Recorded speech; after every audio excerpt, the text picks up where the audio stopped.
Assalamualaikum warahmatullahi wabarakatuh. A'udzu billahi minasyaitonir rajim. Bismillahirrahmanirrahim. Wa bihi nasta'in wa ala umuri dunya waddin.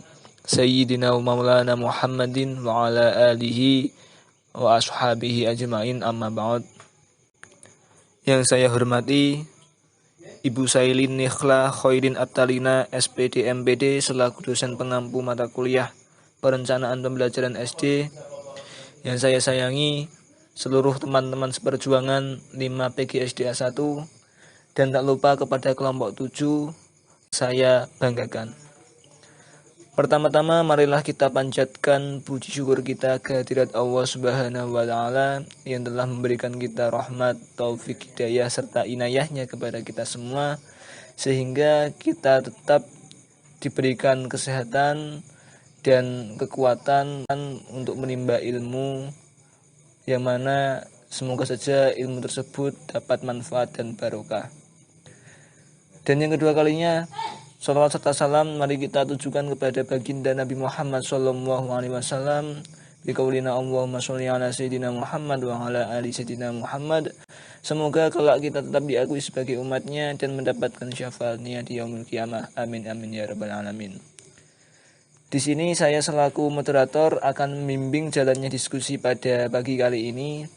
Untuk acara yang pertama yaitu acara pembukaan, yang kedua yaitu penyampaian materi, yang ketiga yaitu tanya jawab, dan yang keempat yaitu penutup.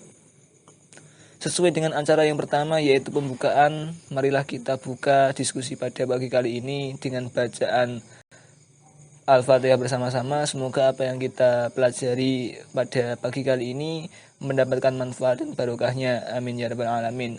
Mari saya antarkan alaniyah Al-Fatihah. Terima kasih.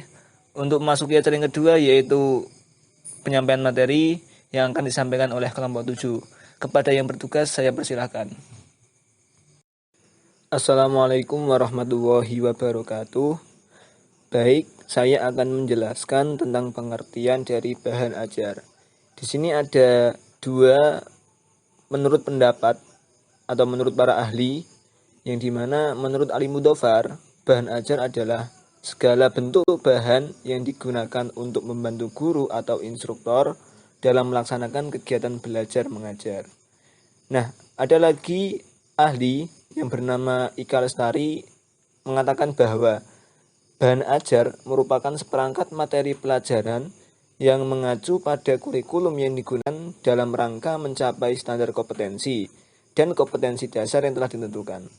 Nah, di antara pengertian bahan ajar menurut para ahli tersebut dapat disimpulkan bahwa pengertian bahan ajar adalah segala sesuatu bahan atau alat yang dapat membantu guru dan siswa dalam proses belajar mengajar yang disusun secara sistematis, baik tertulis maupun tidak tertulis, yang dapat menciptakan suasana belajar yang efektif dan menyenangkan. Nah, di samping itu, bahan ajar itu sangat unik dan spesifik, teman-teman. Unik artinya bahan ajar tersebut hanya dapat digunakan untuk audiens tertentu dalam suatu proses pembelajaran. Dan spesifik sendiri artinya isi bahan ajar tersebut dirancang sedemikian rupa hanya untuk mencapai tujuan tertentu. Nah, itu adalah sekelumit dari pengertian bahan ajar. Selanjutnya saya akan menjelaskan tentang karakteristik bahan ajar.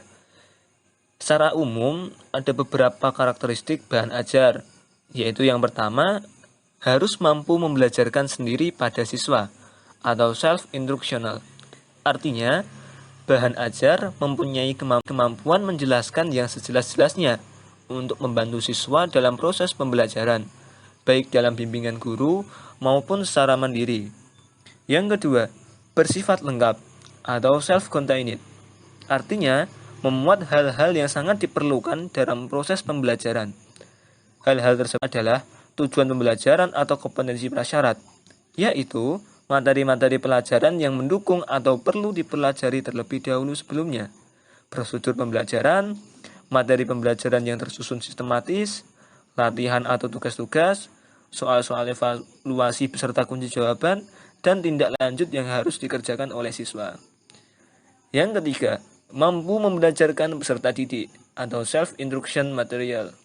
Artinya, dalam bahan pelajaran cetak harus mampu memicu siswa untuk aktif dalam proses belajarnya, bahkan membelajarkan siswa untuk dapat menilai kemampuan dirinya sendiri.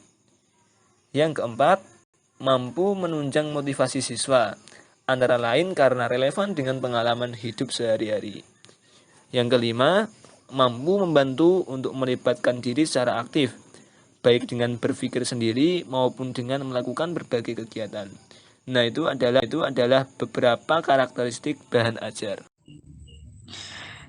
Baik, saya akan melanjutkan penjelasan dari teman saya. Yang tadi berupa karakteristik, sekarang adalah kriteria dari penyusunan bahan ajar. Di sini, menurut Andi Prastowo, isi dari bahan ajar harus mengandung kriteria, yaitu sebagai berikut. Yang pertama, pengetahuan dalam pengajarannya, yaitu meliputi fakta, konsep, prinsip, dan prosedur. Yang kedua, keterampilan merupakan materi atau bahan pembelajaran yang berhubungan dengan kemampuan mengembangkan ide, memilih, menggunakan bahan, menggunakan peralatan, dan juga teknik kerja. Sikap atau nilai bahan ajar adalah bahan untuk pembelajaran yang berkenaan dengan sikap ilmiah. Prosedur penyusunan bahan ajar secara umum dibagi menjadi 3.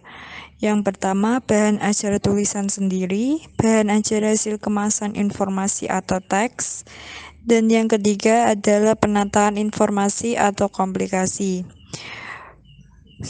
Bahan ajar tulisan sendiri adalah bahan ajar yang dibuat oleh guru sendiri, yang memenuhi kebutuhan dari siswa. Kemudian, B. Bahan ajar hasil kemasan informasi atau text transformation adalah guru tidak menulis bahan ajar sendiri dari awal, akan tetapi memanfaatkan buku-buku teks dan informasi yang sudah ada di pasaran, di mana bahan ajar tersebut diolah kembali.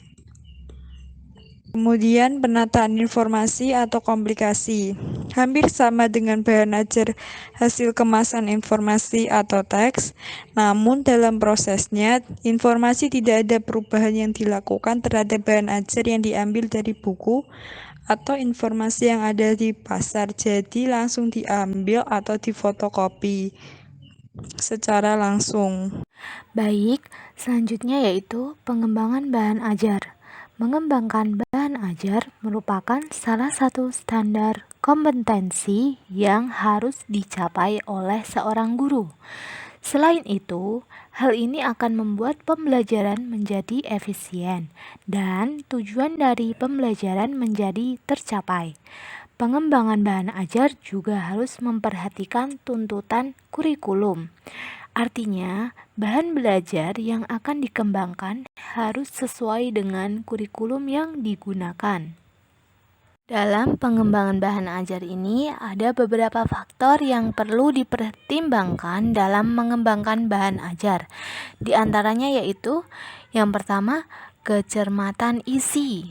Di sini, kecermatan isi adalah validitas atau kesahihan isi atau kebenaran isi secara keilmuan dan keselarasan isi. Lalu yang kedua, ketepatan cakupan. Keluasan dan kedalaman isi bahan ajar sangat berhubungan dengan keutuhan konsep berdasarkan bidang ilmu.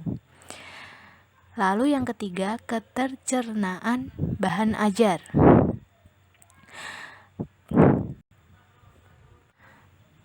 Bahan ajar yang menggunakan media apapun harus memiliki tingkat ketercernaan yang tinggi.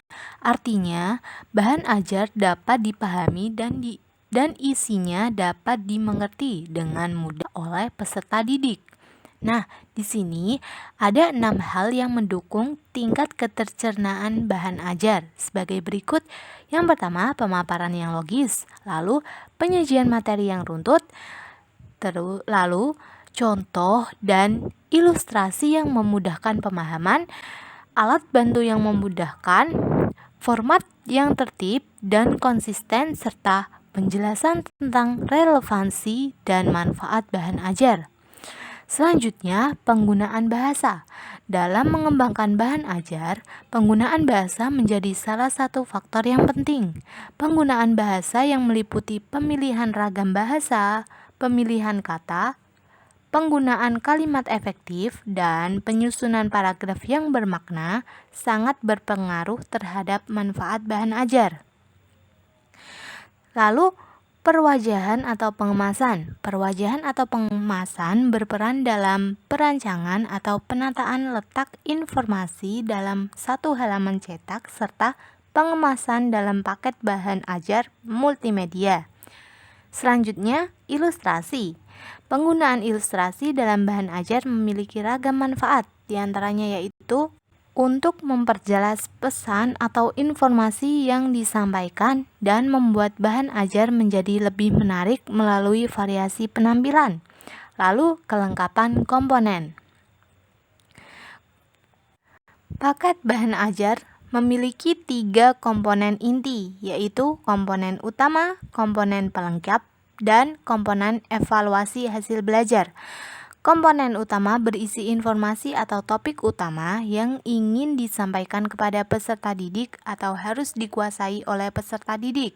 Lalu komponen pelengkap biasanya terdiri dari bahan pendukung cetak dan bahan pendukung non-cetak, serta yang diperlukan peserta didik untuk mempelajari suatu materi yang disajikan melalui beragam media. Secara moduler, komponen evaluasi hasil belajar yang terdiri dari perangkat soal atau butir tes.